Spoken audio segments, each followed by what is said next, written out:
സച്ചി രേവതിക്ക് കഞ്ഞി കൊടുക്കുകയാണ്.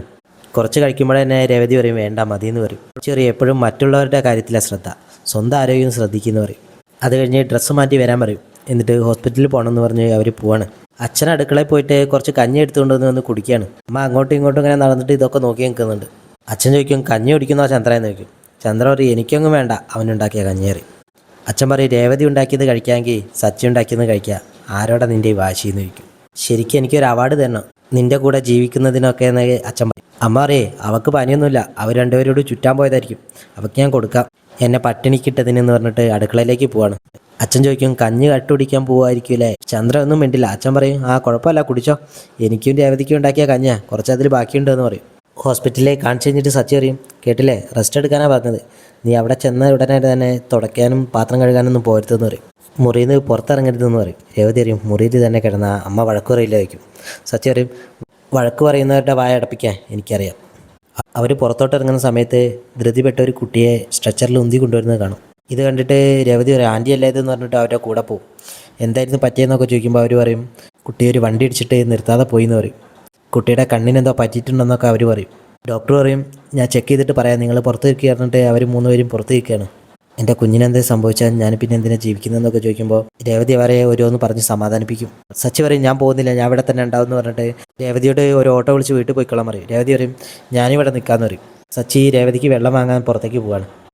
ആൻറ്റി ഇങ്ങനെ മനസ്സ് പറയും ശ്രുതിയെ വിളിച്ച് പറയണമായിരുന്നു, പറ്റിയത് നേരത്തെ പറഞ്ഞില്ലെങ്കിൽ അവളെന്താ നേരത്തെ പറയാൻ ഞാൻ ചോദിക്കുന്നു ഇങ്ങനെ പറയുകയാണ്.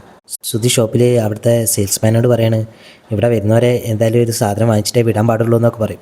എന്നിട്ട് വരുന്ന വഴിക്ക് ശ്രുതിയുടെ ഫോൺ ബെല്ലടിക്കുന്ന കാണും. ഫോൺ നോക്കിയിട്ട് ശ്രുതിയോട് പറയും ഒരു ആരാ ഈ എന്ന് നോക്കും. ശ്രുതി വന്നിട്ട് ആ ഫോൺ വാങ്ങിയിട്ട് പുറത്തോട്ട് പോവാണ്. ശ്രുതിയോട് അമ്മ ശ്രുതിയോട് ഈ കാര്യങ്ങളൊക്കെ പറയാണ്. ഇതൊക്കെ കേട്ട് ശ്രുതി വിഷമിച്ചിരിക്കുന്ന സമയത്ത് അവിടേക്ക് ശ്രുതിയും ഡീലറും വരികയാണ്. ശ്രുതിയോട് പറയും ഒരു അർജന്റ് കോളിലാണ്, നിങ്ങൾ സംസാരിക്കുന്നു പറയും. ശ്രുതിയോട് അമ്മ പറയും നീ ഇപ്പോൾ അങ്ങോട്ട് വരണ്ട, ഇവിടെ സച്ചിൻ രേവതിയുണ്ട് എന്ന് പറയും. അവരിറങ്ങാൻ തുടങ്ങുമ്പോഴാണ് എന്നെ കണ്ടതെന്ന് പറയും.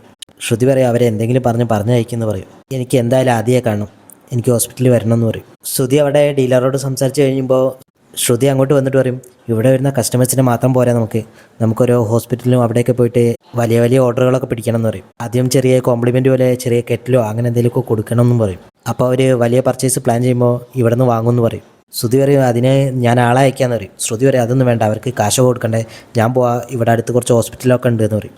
ഇതൊക്കെ ആയിട്ട് ശ്രുതി പറയും എൻ്റെ തലയിലുള്ള ഐഡിയാസിനേക്കാൾ കൂടുതൽ നിൻ്റെ തലയിലുണ്ട്.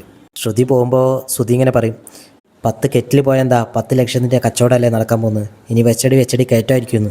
ഡോക്ടർ വന്നിട്ട് പറയും കണ്ണിൻ്റെ മുകളിലുള്ള മുറിവ് കുറച്ച് ആഴത്തിലുള്ളതാണ്, പക്ഷേ നെർവിനെ ബാധിച്ചിട്ടില്ല, ഓപ്പറേഷനൊന്നും വേണ്ടെന്ന് പറയും. ആൻറ്റി ചോദിക്കും ഞങ്ങൾ കാരണം ബുദ്ധിമുട്ടായില്ലേ, ഇനി നിങ്ങൾ പൊയ്ക്കോളൂ എന്നൊക്കെ പറയുമ്പോൾ സച്ചി പറയും നിങ്ങളെ ഒറ്റയ്ക്കാക്കിയിട്ടേ ഞങ്ങൾ പോയില്ല എന്ന് പറയും. അവനെ ഡിസ്ചാർജ് ചെയ്യുന്നവരെ ഞങ്ങളിവിടെ നിൽക്കാമെന്ന് പറയും. സിസ്റ്റർ വന്നിട്ട് ചോദിക്കും ആദ്യയുടെ കൂടെ ഉള്ളവരാരാ, കുട്ടി ഇപ്പോൾ ഒബ്സർവേഷൻ റൂമിലാണെന്ന് പറയും. ഒരാൾ ഇവിടെ നിൽക്കണം എന്ന് പറയുമ്പോൾ ആൻറ്റി പറയും ഞാൻ നിന്നോളാം എന്ന് പറയും. രേവതി ചോദിക്കും ഞങ്ങളൊന്ന് കയറി കണ്ടോട്ടെ. അവർ 3 പേരും കൂടി കുട്ടിയെ കാണാൻ ഒബ്സർവേഷൻ റൂമിലേക്ക് പോവാണ്. അവിടുത്തെ ശ്രുതി മനസ്സിലിങ്ങനെ ആലോചിക്കുക സച്ചിൻ രേവതിയും കണ്ടാലേ ഇവിടെ ഹോസ്പിറ്റലിൽ കെറ്റിൽ കൊടുക്കാമെന്നാണ് പറയാം. രേവതിക്ക് സുഖമില്ലാത്തതല്ലേ, അവർ മിക്കവാറും പോയി കാണും.